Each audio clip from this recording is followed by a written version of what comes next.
Welcome to the March edition of Learning Now TV. And guess what?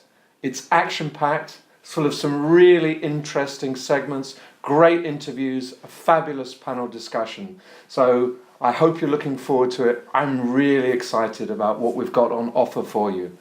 And this month, I'm joined by Kim George, who's going to be co-presenting with me right through the programme.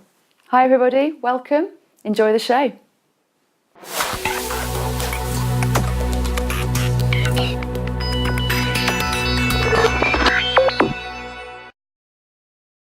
We're filming today in the 845 TV studios in Bray in Berkshire. And I'm lucky enough to have the founder of 845 TV studios with me. I'm going to ask him a few questions. Mark, welcome. Mark, could you tell me a bit about yourself and explain to me, how did you get into video production? Yeah, sure. Started life in the corporate world for BT and had a great time learning about marketing, product marketing and so on. Spent some time in Asia as well. I actually then joined an agency I brought into the business to work with. So I learned the ropes, if you like, in the agency world. Set up my own agency, and that's where we started to get into video. But we were doing these little flash videos. We spent a lot of time doing it, and they were this big, and few people could actually access them, unfortunately. I sold that business and set up 845 TV about 6 or 7 years ago, and really focused around training initially and moved into general communications. Right. So in your view, what makes video special as a communication medium or as a learning medium? There's probably three key reasons for me, actually. So you've got things like access and distribution, the ease that people can now watch video, and you can just get it out around the world, in seconds once you hit that publish button. Yeah. That accessibility for me is absolutely key. In the training world, I think the on-demand nature is also very, very key. So, just this week I was looking in the loft, big box of travel books I'll never ever look at again, because you go online, you do the TripAdvisor thing straight away, and it's the same with video and training.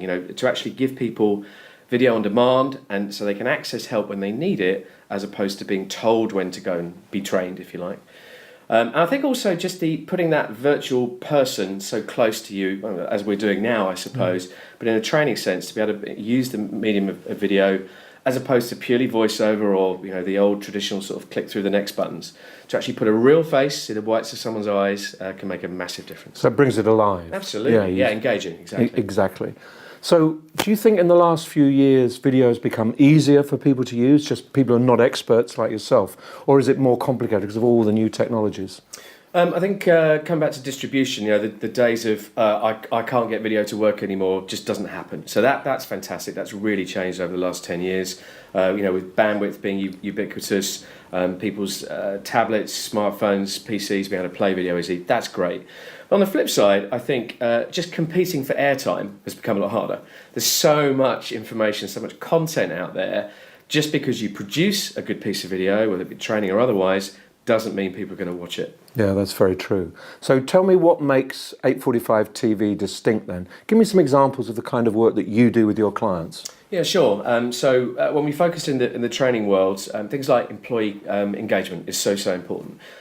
Staff retention and actually making sure that people in this hugely dispersed workforces which are out there right across the world are able to still engage with the executives of the business, subject matter experts, even customers telling their stories. So we do this thing we call business TV, which we try to sort of emulate what people see when they sit down in their lounges on an evening, but in a business sense. So we try and sort of recreate what the BBC do. That's our what we strive for, I suppose. So that's one area we get involved in.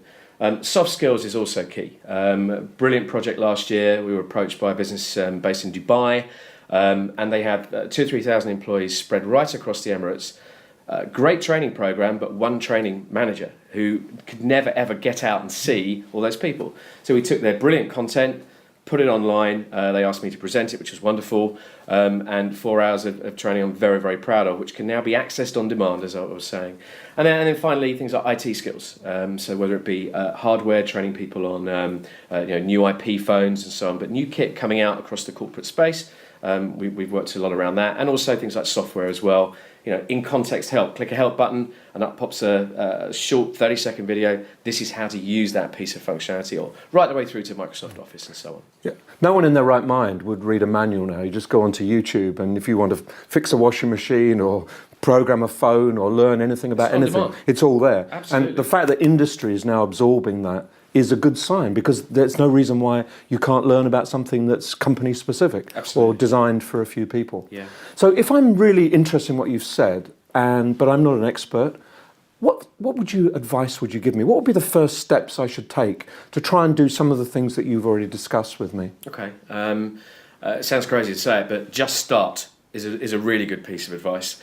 Now that's easier said than done, but I think if people have never done this before, just get going will actually start to reap real dividends. But being a bit more practical than that, the other great piece of advice that we always give to other people is get it right on paper, first of all. Whether it be a script, a storyboard, a set of objectives, what your audience is looking to experience. Get that right on paper, so there's no surprises. And actually, you can go a good long way with that, whether you're doing something in-house or whether you're involving a business like ourselves. Still, that getting it right on paper is absolutely key. And keep it short, keep it simple? Yeah, that's where 8:45 came from, the idea of come in and learn something new before you start your day. Right. I know no one really starts at 9 o'clock anymore, but that was the principle. But yeah, bite-sized chunks. Don't put out an hour's worth of content. The 4 hours I mentioned earlier was broken up into 10-minute bite-sized episodes, so that's definitely the key to success. Yes, and also don't be too flash with your editing. You don't want twirling boxes and multiple fonts drifting across the screen. Keep it nice and simple. Keep it simple. Yeah, keep it simple. Hey, pick up your iPhone and use it, film someone and put it online, see what happens, test it out. That's the other thing I'd also recommend. Yeah. And tell a story, I guess. That's always good too, if you can. Yeah, just a bit of narrative. Yeah. Because we get back to the very first thing that you said, which is engage people, contact with them emotionally, and help them relate to the person on the screen. I think that's what's changed over the years. People see, Graham Norton on a Friday night. There's no reason why communication in business, perhaps wouldn't be Graham Norton, but doesn't have to be. It can be entertaining. It doesn't have to be dull. And I think using formats like this can really work, because you put a human face on things. Yes, I think that's right. Mark Copeman, really good to talk to you. Thank you very much indeed. Thanks, Nigel.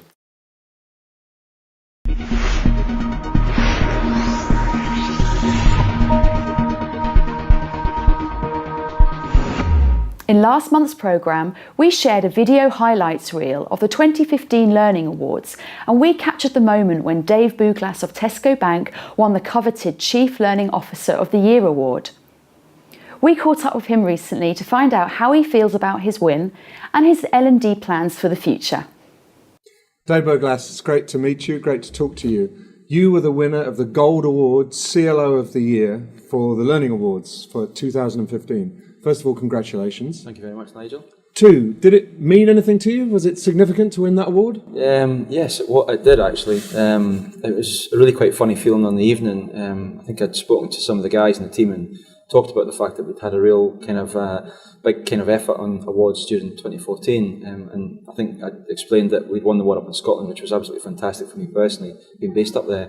But to hear my name actually called out on the stage on the night, because we obviously did the 3-2-1, and obviously the first two names had gone, and I'm still sitting there in my chair, and I had worked it out by then, but it was fantastic. I felt really, really proud, really quite flattered that I guess the judging panel had chosen me as that kind of sort of winner. So yeah, it feels really good. Still kind of really can't quite get over it, and I'm saying earlier on, I think my phone's never stopped. But yeah, it's been really good. Good. So you're now a role model for aspiring CLOs, as you probably realise. No pressure. Yeah. So if you had to give someone a couple of tips, what would you, with your years of experience, a couple of tips to someone coming through learning and development? I think our industry as a whole is going to change quite dramatically in the next sort of 12, 18 months beyond. And I think probably one of the things I've enjoyed most in the last 2 or 3 years of my career, and maybe why I've probably started to have a bit of a louder voice, is that I've started to speak my mind, and I've kind of started to maybe kind of speak against what some of the traditional people that I've maybe worked with in my career have actually been saying and pushing. And I think, having a bit of belief in yourself as an L&D professional, kind of getting your ideas out and sharing them with different people, but maybe kind of going a little bit further and trying to kind of push the boundaries and trying to work out how some of the other processes typically within HR and people and stuff like that start to connect with our own profession is where L&D professionals need to be looking. So. Tell me the kind of things that you speak when you speak your mind. Yeah, okay, so generally, I wouldn't say I'm overly controversial. I think I've had my Jerry Maguire year last year, I think, like we talked about when I came to meet you in the panel, but I think HR, of which we are kind of quite an instrumental part, has probably missed a really massive opportunity in the last 3 or 4 years during, I guess, what was the only recession of my lifetime, and I think we probably had a really massive opportunity as a function to set the agenda and set the pace with what organisations needed to do to turn it around. And if I look at our own organisation, where I am at the minute in Tesco, one of the biggest unique assets we have as a business is probably our people.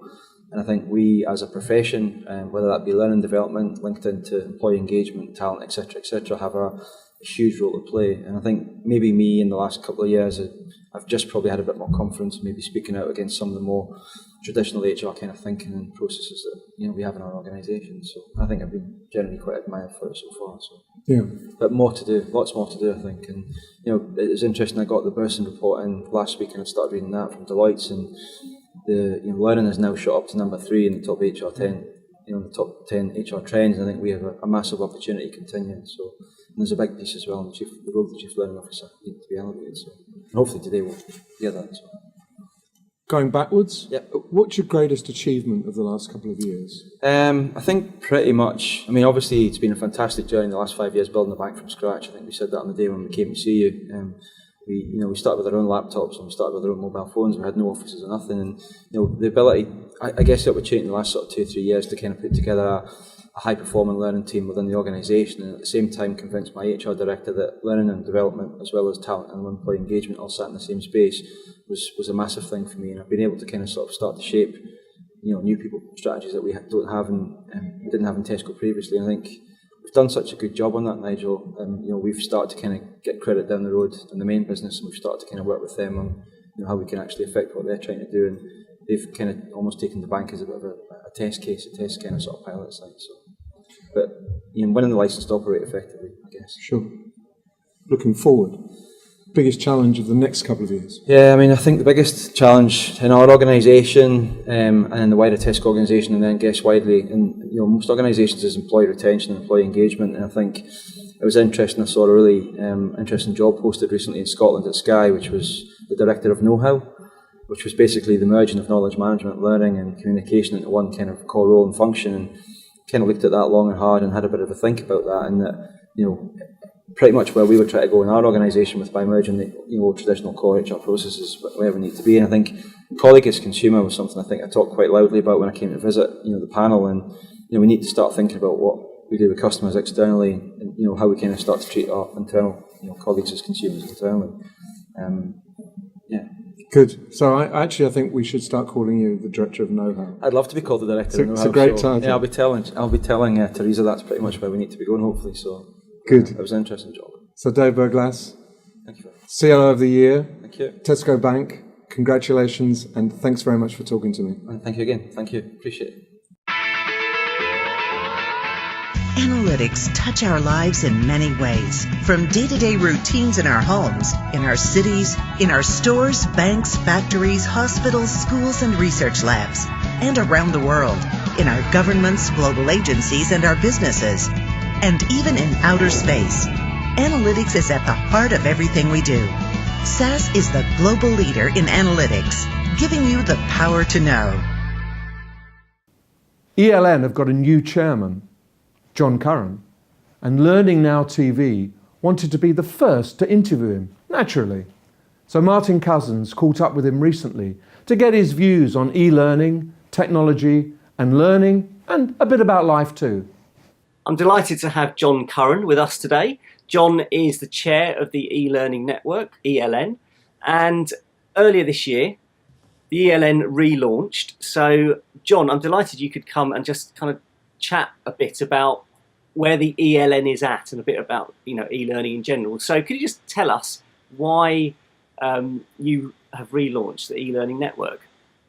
Yes, well, relaunch is a big term, but yes, I joined the board as a director last year, and it was pretty much business as usual. And that means, or it always meant for the ELN, a number of face-to-face events per year, usually 6, usually around sort of specific themes around e-learning. So it's about how to build SCORE modules, how to do ID, and some of the new stuff like mobile, how to deliver e-learning on mobile. And those events, when I first joined ELN, those were brilliant events. I think it was a time when a lot of people didn't really understand what e-learning was. I mean, when I first started working in e-learning, it wasn't even called e-learning. So I think that was the only place you could really go to sort of learn some of this stuff. But as the years have gone on, it's been harder and harder to get people to turn up at face-to-face events. And when those events are nearly £200, if you remember, they were cheaper. It becomes even harder. So last year, we spent the whole year just trying to get bums on seats. And that was really, really, really hard work. So at the end of this year, I think there was a feeling amongst the directors who'd been there a while. We had some new directors coming in, so we had some fresh ideas. And certainly I felt that I did want to do what we'd just done the last year. So we decided to go for this. Well, we had a few sort of little arguments or discussions about it, to go for this low-cost, free model. So now the model's completely changed. So you still join the ELN for a relatively low amount of money, £29 a year. But now you get to go to three workshops for free. And then our other plan is to have a one-day conference, which is just like an extended workshop, but much more focused on practical stuff. You will pay for that, but it'll be affordable and accessible around about £100 mark. And so we're hoping that by taking that route, we're going to get a lot more interest back into the ELN. The other thing we're going to do too is do more stuff online, because paradoxically, the e-learning network didn't do stuff online.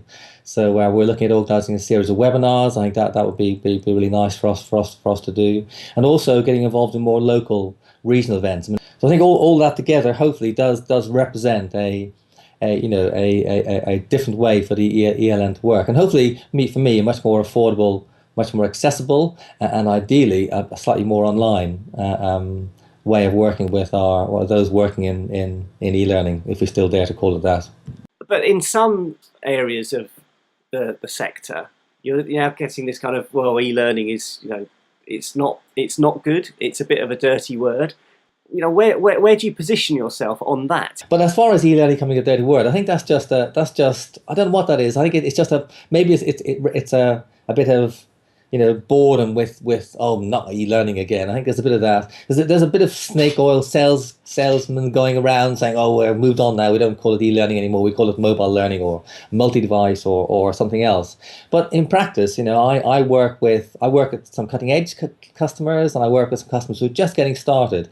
And I have to say, we're still at the iceberg stage. There's so many companies out there, especially now into the medium, small companies, who are just getting their first inkling of e-learning.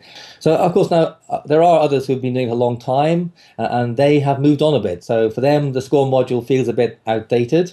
So multi-device, and having resources rather than courses, all that sort of stuff sort of represents something interesting to them. I mean, I'm very interested in the whole performance support thing. So to what extent can you build a learning intervention that isn't actually a course, but it is actually a sort of just-in-time thing? And for me, that's a very interesting area, but it's not an easy area, and it's quite far away from what I call conventional L&D. So it's quite L&D would need to move quite a distance to really understand that approach. Do you think with companies that are just starting out, there's a danger that people are just going to be sold what would be considered to be traditional e-learning? Yes, I do recognise that, but we have to be very careful that people walk before they can run. So you're right. So when people come to me and they say, "Oh, we need to put this online," and their idea of that is quite sort of simplistic. So it's like, oh, we don't want text and some videos, and then they press go and they press next. And some of the new LMSs are sort of don't really help us there. They sort of pander to that sort of simple mechanistic approach. And yes, we do have to be careful. But once again, they have to. We cannot take somebody who just asked what a SCORE module is and move them into this sort of amazingly sort of chaotic, not quite sorted out world of tin can and distributed content and various ways of delivering. I think for me, one of the problems I have is the LMS. So the LMS is a critical role, plays a critical role in this. I call the invisible LMS. So the place where they go to access their learning, and the way that learning is provided to them is really becoming really, really important, especially with all these new approaches. And sadly, I don't think the LMSs are fit for purpose anymore. Maybe the score module isn't either, but the LMSs are even in a worse place. Thing is where it still has a big role to play. Not SCORM, of course. We don't need SCORM anymore. That's an old-fashioned standard to connect to an LMS. But using the responsive frameworks like Adapt, some of the new tools like Gomo and stuff that are mobile friendly. For me, those interactive learning things do have a role to play in the future, alongside video and interactive video we're getting. So I understand people's sort of frustration with old style SCORM, but me, the interactivity that it offers us, maybe not in the old way, but in the future, is still important. Great, John. That's really, really good. And thank you for sharing so much about the new ELN, and good luck with that. And thanks for your time today.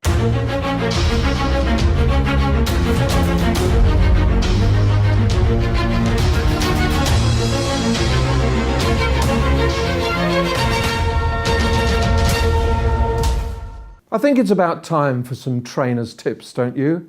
And we've asked John Kennard to do his regular slot this week. But John is going to talk about how to excite your learners. A really interesting topic.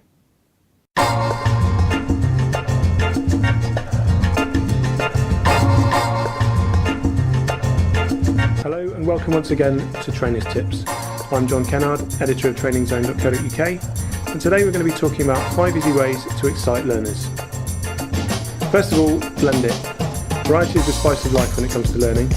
There are multiple studies that prove the theory that your learners will be much more engaged if you use a few different learning methods in your training sessions. There may be doubt around the idea of learning styles, but there can be no doubt that a classroom training session works better if you add in a social learning exercise or two, and some click next e-learning can certainly be spiced up with a Twitter chat. So when you organise your next training session, make sure delegates aren't just sitting there listening to you. Blending it makes them come alive.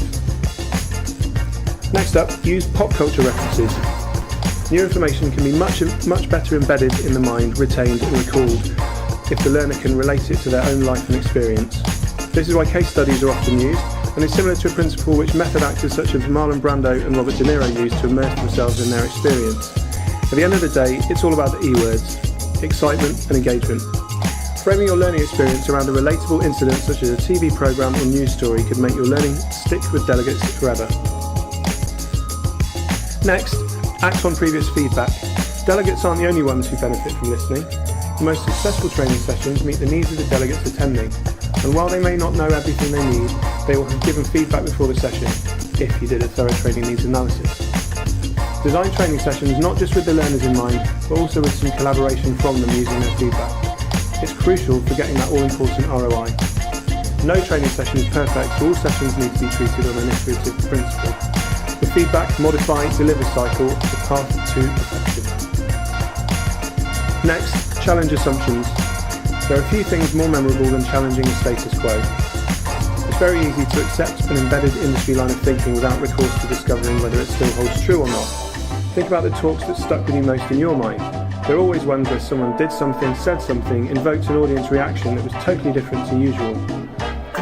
These speakers and practitioners came to this unique moment by rejecting the norm and saying something they knew would be against the grain. Are you afraid to stand out? Don't be.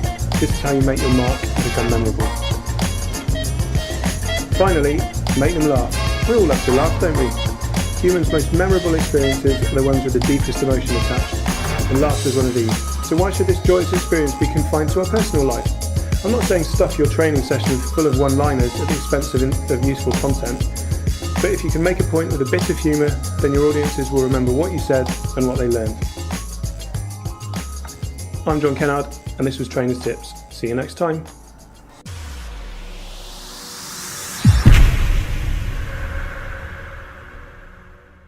If you saw February's programme, you will have seen Sam Burrough provide his thoughts on whether 2015 is the year of the corporate MOOC.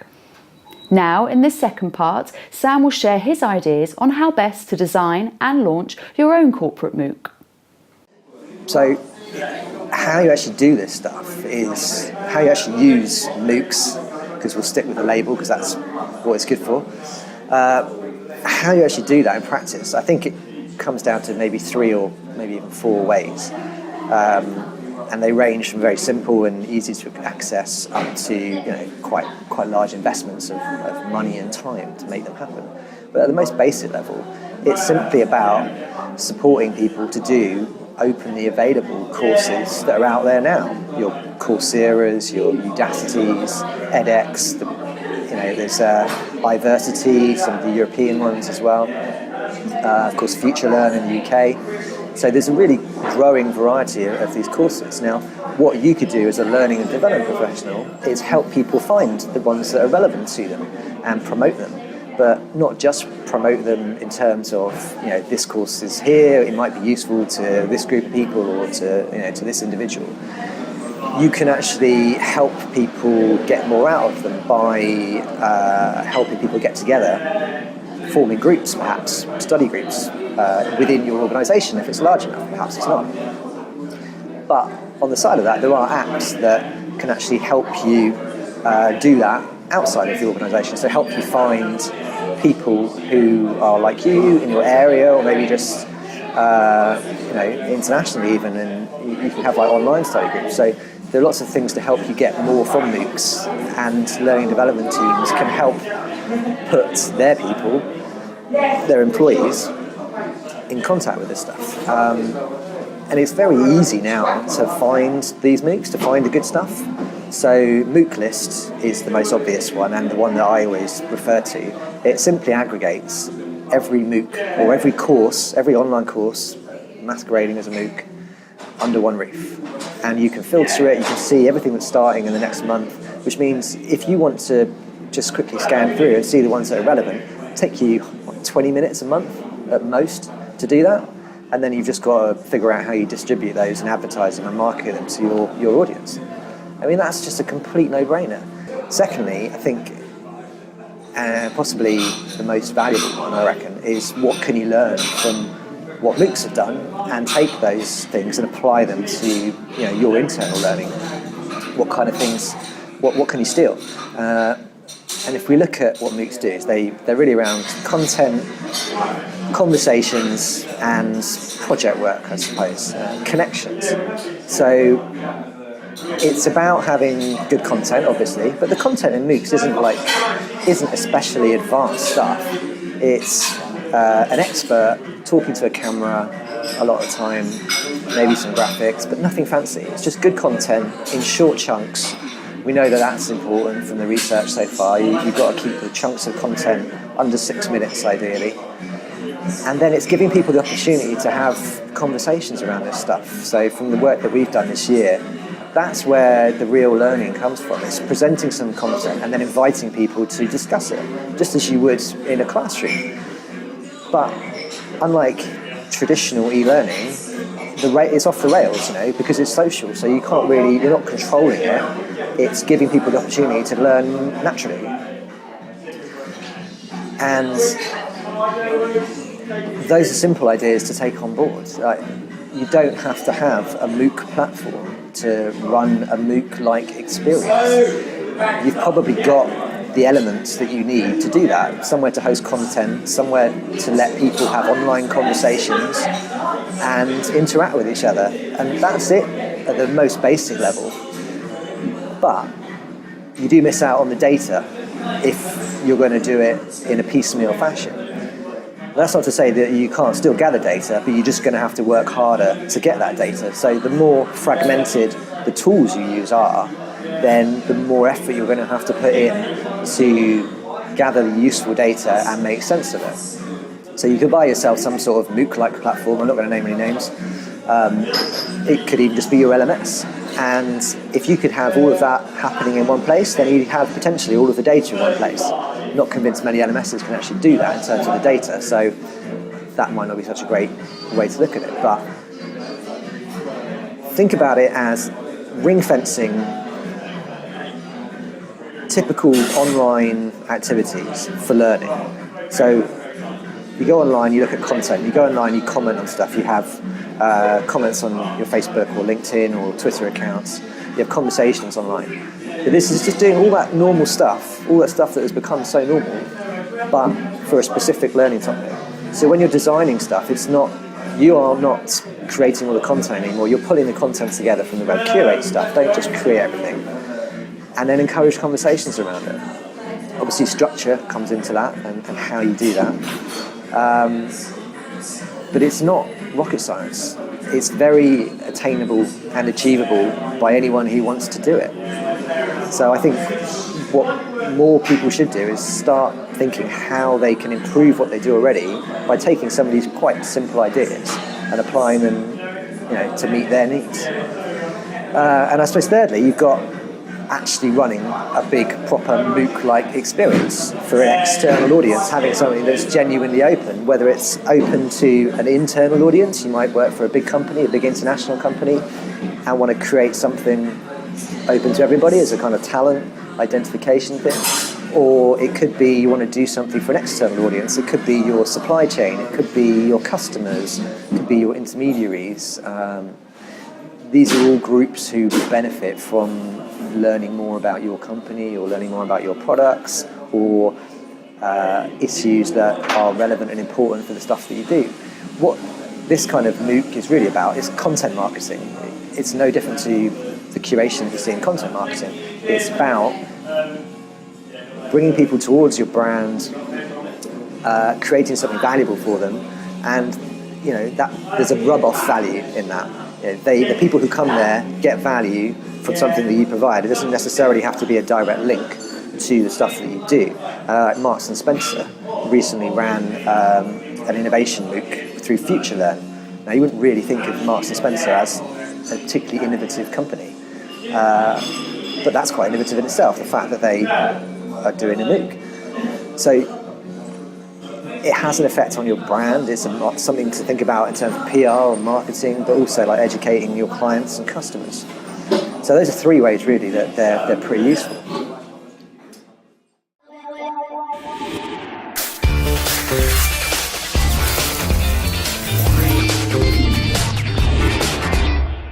We badgered Henry Stewart to do another Your Say for us. And this time he asked if he could talk about giving staff ownership of decisions. This is something that Henry's really passionate about. So it's your say.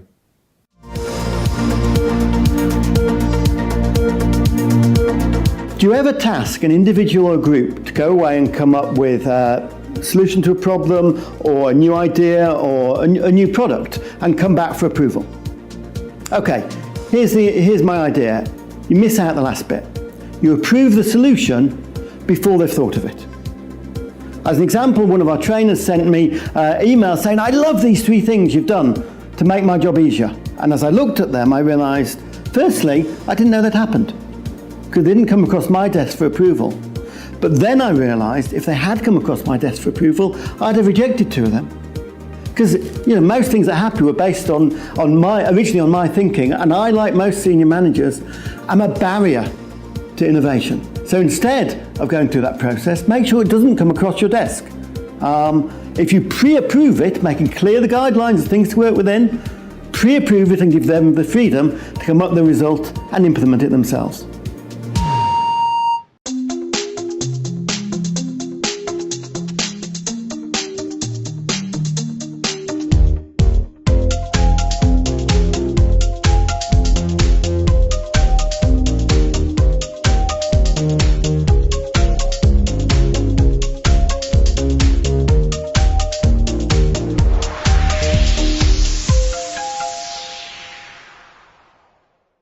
Up next is our US correspondent Brent Schenkler, who's going to give us insight into the latest updates from the States. Hello and welcome to another segment of Learning Now TV from the US. My name is Brent Schlenker. I'm the CLO with Litmus.com, and today we're coming to you from the beautiful Phoenix Mountain Preserve. Today we're talking about gamification. I had the opportunity to interview Dr. Carl Kopp from Bloomberg University He is the Assistant Director and faculty member for the Institute of Interactive Technologies. I asked him about adult learning and gamification in the world of corporate training. Right. That's a really good question. I think the problem, what I say oftentimes is, tic-tac-toe is a game, but so is Halo 3. So when we talk games, we've got this huge universe of what really is a game. I don't think there are clear-cut lines, although academics, we like to try to find clear-cut lines between things. That's how we research stuff. And that's how we can't generalize our findings because, this is so specific. But I think there are some things about, gamifying work, especially in a sales environment or a call center environment. Anytime we keep track of things, that gives us an opportunity to compete or to play a game. So I think there's definitely that area of it, the gamification of work metrics. And they can be punitive, or they can be kind of helpful. But it causes ironically, games are a way that people relieve stress. Those types of games, I think, engender stress, right? Oh, I got to get one more. I got to get, but they're stressful jobs to begin with. And I think the way that we need to think about that is, does it make sense to take what's really kind of a serious thing, like how many sales or how many calls, and if we add this cutesy stuff to it that's quote unquote gamified, is that really helping the situation or is it really kind of making it worse? Because as you said, I think people will make their own games out of it. So we have to be really careful about not trying to sugarcoat some really tough things with games. On the other hand, I think that just saying, oh, well, we're adults now, and so we don't engage in that stuff, is completely not true either. Adults buy more video games than any other segment, right? It's not the 16-year-old kids buying the $50 games. Adults pay hundreds of dollars to go to football games, right? Or, so there's a lot of gamification that, as you indicated, that adults do. We have Starbucks cards, that kind of stuff. So I think there are some breakdowns that we allow, but I think the lines are like, people always say, well, when does a gamified environment become a game? Well, I don't know. And I'm not sure that really matters, right? If we're engaging people and they're active, why do we have to label it game or gamification or, some other thing? Why can't we just call it, an interactive activity? Someone asked me one time, what if games don't work, for learning, or what if my company doesn't like games? And I said, well, call them a genuine activity that's a memory enhancer, GAME, right? I mean, it doesn't really matter what you call it. It's the fact that people are engaged in doing something. And I think what, especially in learning, what's happened is we've had so much instruction that is not engaging, that is just like a bullet point and just like whatever. So anything other than that, somebody instantly wants to label game or gamification or something like that. But let's start with the basics, which is interactivity. Let's get some interactivity back into kind of the online learning and use what we know. Like, the interesting thing is game designers and developers know how to engage people and know how to get people motivated and stuff that, e-learning people or learning people seem to have ignored for some reason. And so these people who aren't even studying and aren't even like that trying to get any learning outcome have stumbled upon these things. So let's grab what they've stumbled upon and let's use those in our creation of instruction. And I absolutely agree. Thank you, Dr. Kopp, for spending time with me. I really appreciate it. If you'd like to hear more about what Dr. Kopp has to say, you should read his book. Absolutely. It's called The Gamification of Learning and Instruction. You can pick it up on Amazon. Hey, it's March. In the U.S., that means basketball and March Madness. And, of course, I'm supporting the U of A Wildcats as a proud alumni, so go Cats. Learning Now TV is a brand new global online TV channel with content dedicated to learning and development professionals. There's a new programme broadcast every month, with each being made available on demand to our free subscribers. We're looking for businesses that are interested in advertising and sponsorship opportunities with Learning Now TV. It could be an advert in the programme, sponsorship of our website and emails, or maybe you're interested in running a feature on the program itself. Whatever your requirements, you can be sure that your brand and your message reach our targeted learning and development audience. For more information about working with Learning Now TV, get in touch today. We're interviewing all of the Gold Learning Award winners from this year's Learning Awards. And the second one up is Mike Dobkin. Mike is based in Chicago and he works for Dell as an online facilitator because he won the Live Online Facilitator Award this year. And I caught up with him on Skype to talk a little bit more about his role and to help us get some good tips and ideas about live online facilitation. Mike, what does winning the Gold Award mean to you? Thanks, Nigel. First of all, thanks for having me. Really an honor to be interviewed here.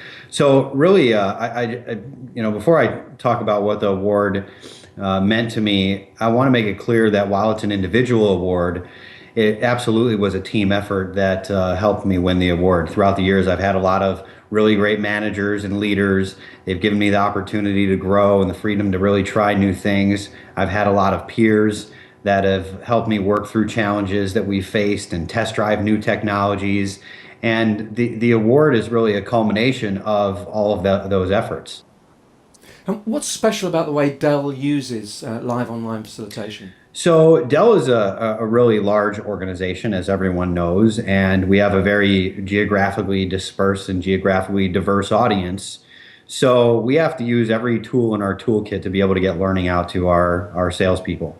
And my group in particular, we create training for our salespeople. So we use a combination of e-learning, of large-scale webinars, which I would call large virtual instructor-led training. We have small, intimate virtual instructor-led training, which is where a live online facilitator really comes into play. So what's special about Dell is really the size and the scope and the fact that we really have to leverage as many technologies as we can to get learning out to our sales makers. And we have to do it in an engaging way, as really everyone does, because, like with any group of learners, we lose them pretty quickly if things get boring or stale or if they're not engaged. So what if I was just starting off to be a live online facilitator, what top tip would you give me to make it engaging and interesting and not turning off the people I'm working with? So I'd say figure out what your passion is. Most people who are in L&D, they don't do it because it's just a job. They do it because they really love learning and development. So what do you love about it? Do you love standing up in front of a group of people and training? Do you love creating the content? Do you love the operation and analytics side of it? So once you identify what your passion is, don't just put the blinders on and focus on just that area of practice. Be diverse. Understand what goes on in the other areas of L&D because it's going to help you in your area of practice. If you eventually land on being a live online facilitator, then the number one tip I would give you is that it's all about audience engagement. So I don't care how good your deck is. I don't care how good your presenter is. I don't care if it's a 10-minute session or a 10-hour session. You're going to lose your audience if you don't keep them engaged. And every few minutes, you need to do something with the audience. You need to ask them a challenge question. You need to get them to think. You need to request their opinion or get some data from them and then respond to that data to keep the audience engaged and in your session. Otherwise, they're going to be on YouTube or Facebook or they're going to multitask and they're not going to get what you wanted them to get out of your session. Take me through a typical week. How much time do you spend online? How much time do you spend managing the system? How much time do you spend in maybe face-to-face learning or developing new material? Well, I'm a remote worker. I'm based in Chicago, and our headquarters at Dell are in Round Rock, Texas. And as you know, we've got offices all around the world. So my typical day is spent virtually collaborating with people to create, design, and then it used to be facilitating training. So I give you a little history lesson. I used to be a facilitator. Now I'm instructional design manager. So I manage a team of instructional designers. So my day today is very different from what it used to be. back in the day when I was an instructional designer and facilitator, I would actually create content, and I work with subject matter experts on a daily basis to create content, and then we go out and deliver our content to our audience. And it's funny because the delivery portion of it is the shortest, smallest portion of it, although it can create a very huge area of impact. If, like I said earlier, if you design a really good piece of content and you work with the right people to get the right information into your training, and your delivery falls flat or you don't engage the audience, then you're going to lose them, and all of that work was all for naught. So we spent a lot of time preparing. We spent a lot of time doing dry runs and ensuring that our technology is working properly, and test driving the virtual classroom technology and stuff like that to make sure our sessions go smoothly. So that's kind of a day in the life, just constantly working through it to get it right. There are actually a huge number of really useful tips embedded in that as well, which I hope people will take note of. Now, where do you see it all going? So for the industry as a whole, I think that distance learning is going to become more and more important as our kind of globalized world starts to try to get skilled up into new skills and learn about new technologies. More and more people are getting access to the internet these days, especially in those emerging countries. And if they're going to become part of the global economy, they need to learn those skills. And I think that distance learning is going to be the way to do it. You can't always fly someone out there to be able to train someone on site. So providing a really intuitive way for people to learn on the fly, on demand, or attend virtual sessions like we're doing via webcam, I think is going to be very helpful. It's very exciting to be a part of. The technologies in the learning and development world are getting better. It's not always just the training that we need to do. There's a lot of informal learning that goes on via technologies like YouTube and Facebook. There's the social learning aspect of things. So, I mean, really exciting time to be in the industry. That's great. Thank you. Mike, you're the right man in the right place at the right time. It's really good to talk to you. Thank you very much indeed for spending some time with me. And congratulations again on winning a Gold Learning Award. And I hope everything goes well for you in Dell over the next few weeks, months and years. Thanks. I appreciate that, Nigel. And thank you to LPI for selecting me. And thanks to you for having me on the show.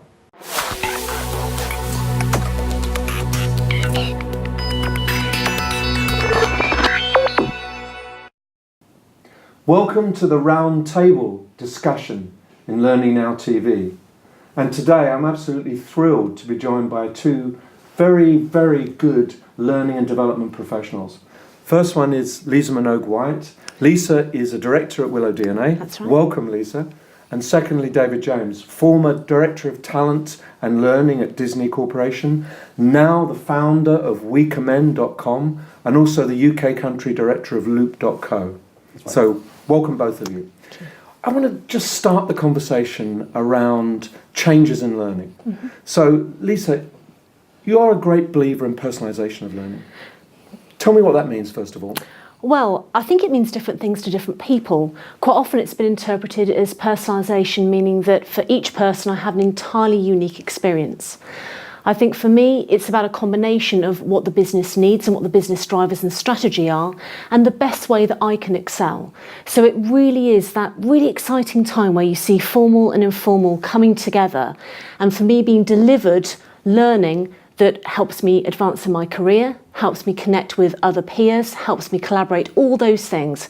So that personalisation means I can excel at learning. And there's lots of really exciting advances in technology that I'm sure David knows very well about as well, that are enabling us to do that, to really match that balance between delivering a personalised experience for the organisation, for their learning strategy, and personalised to me, ensuring that I can excel in my context. And you said that, and I'll just ask David about that. You can't do this without technology, can you? It's impossible. Yeah, absolutely not. So my background is purely in in-house learning and development, and I've not been in anything except a lean learning and development team. Sometimes that meant me plus one other person supporting anything up to 2,000 people. So personalisation, I think, would have been nigh on impossible just a few years ago. But now with the technology that is available, I think that the sky's the limit, and I think that the only cap is going to be our creativity and our ability to engage the rest of the organisation in personalising their learning experiences. So your vision, Lisa, is really one size fits one.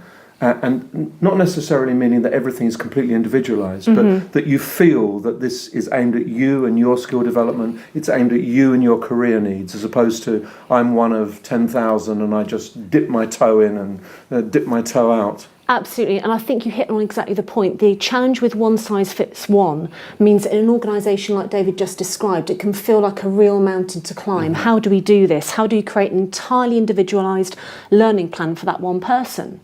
But I think the skills of curation are really important, that you've got technology that can aggregate and pull from lots of different sources, ensures that for me, it feels like my context is understood. In the end, it's got to deliver. You know, I'm a very busy person, I'm engaging with learning that hopefully will be part of the workflow, and that means it needs to have context. But there's some great technologies out there, from learning portals that enable you to aggregate lots of technology you might have in your organisation that give you a window on learning that absolutely fits my need. Yes. And you've had a choice as well. Absolutely. So for example, David, you know, I can go onto Flipboard, I can make a choice out of maybe 150 items. I can pick 1 or 50, whatever I want, and it will produce Flipboard that is pretty much unique to me. And every day it will select new items that suit me and wouldn't necessarily suit Lisa or even suit you, David. So talk about the technology. How do you get the kind of stuff that I can do on an iPhone at home into a company so that the company can start to be smart and aggregate and curate, as you've said, as opposed to everything is on the internet, everything looks exactly the same to every single person all the time? Well, I think the first thing, Nigel, is that learning and development professionals need to be open-minded to what is available. It can be very easy to buy into the whole, we've got our LMS, we've got our intranet, and therefore that's what we've gone for as a corporate offering. But I think that the learning and development professional now needs to know what's in the marketplace. They need to know what their employees, their leaders are actually consuming content on in their personal lives, and look to replicate that in some way. I think that that e-learning in its earlier stages tried to replicate what was going on in a classroom. We're at a stage now where it's pretty much accepted that classroom training is ineffective in isolation. Now, I'll put my hand up and I'll say I don't think it's fully ineffective. I think there's nothing wrong with an immersive experience. I think you can get paradigm shifts in that. You can make new connections, and you can really springboard into new disciplines or into new part of your career. But e-learning wasn't the answer immediately to taking that to the masses with greater value. What we've got to do now, and what we have the technology available to us, is take how people prefer to learn in their own time, how to consume content, and then replicate that somehow, or use those same technologies in-house. Yep. Cloud-based technologies, as an example, are a way of making sure that learning and development remains relevant and complementary to the way that people want to learn and are conditioned to learn these days. And circumvents the firewall, which is often a real advantage. So you're talking about practical example. So instead of Twitter, which we can use outside, if a company's got issues with letting that Twitter stream in through the firewall, they can use Yammer. They can buy something that replicates Twitter but operates internally and get the same kind of buzz and connection and conversations going, but keep it internally. Give some more examples. Talk about what you've seen, what really excites you at the moment. Sure. I think what's really interesting is coming back to the one size fits one, and the technologies are out there that people are used to consuming information learning in other environments. One of the challenges I think has been that there's almost been a little bit of an overreaction to it, where we'll have entirely open platforms. Just as you've said, we could open up the intranet, we could have everything on there.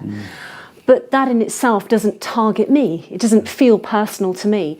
So what I've seen great examples of are where learning and development are really grasping hold of that nettle of, right, we're going to be the curators of learning. We're going to be the facilitators of learning.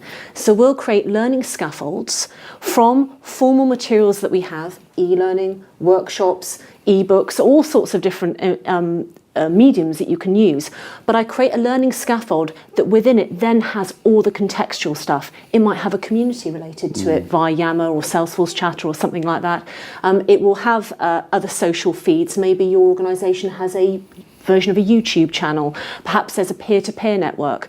But what it does is it gives me a grounding by which I feel that I can flourish, and it does understand my context, and I can personalise it. So it balances those two. I'm not in a no man's land. It's not just, okay, well, you could have anything you want, so here's everything. I'm given some signposts so that I have the confidence to be able to collaborate, to be able to support other people in this social learning environment. And there are a number of large organisations that are transforming their, particularly around leadership. I think is quite an interesting place to start, because it's still that big challenge, but creating formal learning scaffolds for leaders around which they're being asked to reflect, to coach, to peer-to-peer network, to contribute to a community with case studies and real work examples.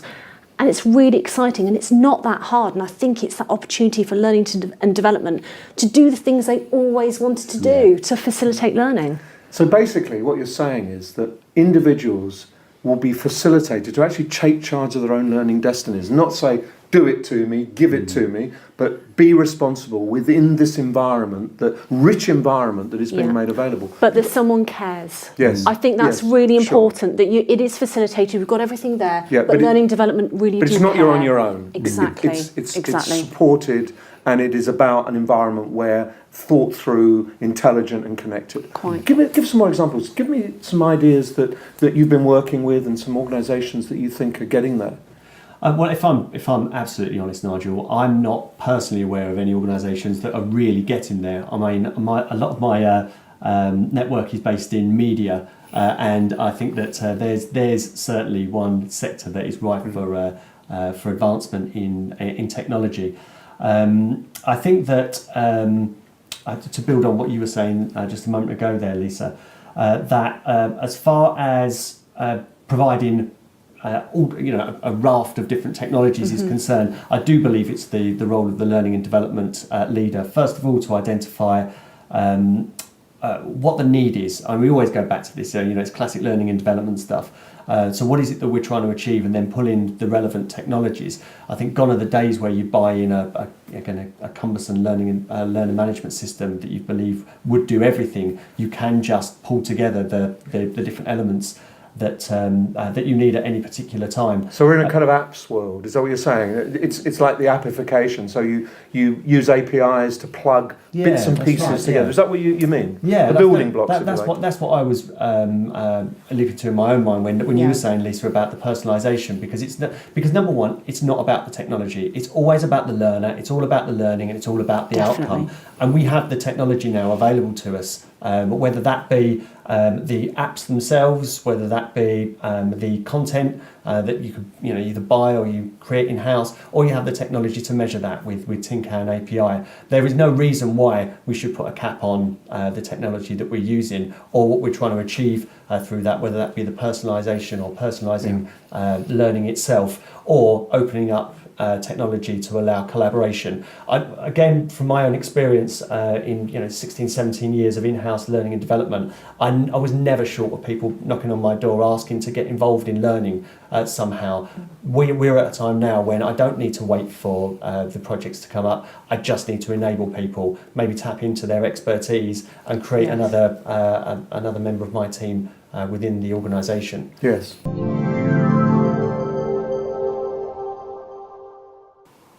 Well, that's it for this month's programme. Whether you've tuned in for the latest developments in learning technologies, practical tips on how to motivate and engage your audience, or insights into how L&D teams are making an impact, we hope you've gained something from the show.